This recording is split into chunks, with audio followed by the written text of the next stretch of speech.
গোটা রাস্তা জুড়ে ছড়িয়ে পড়ে রয়েছে 2 টাকা 5 টাকার চকচকে সব কয়েন। পাশেই পড়ে রয়েছে কয়েন ভর্তি 2টি ব্যাগ। সাত সকালে রাস্তায় টাকা পড়ে থাকার এই খবর পেয়ে কার্যত ঝাঁপিয়ে পড়েছিলেন এলাকার বাসিন্দারা।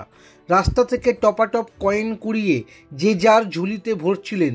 এই দৃশ্য দেখে দুর্ঘটনার আশঙ্কায় থমকে গিয়েছিল ওই রাস্তা দিয়ে চলা সমস্ত যানবাহন।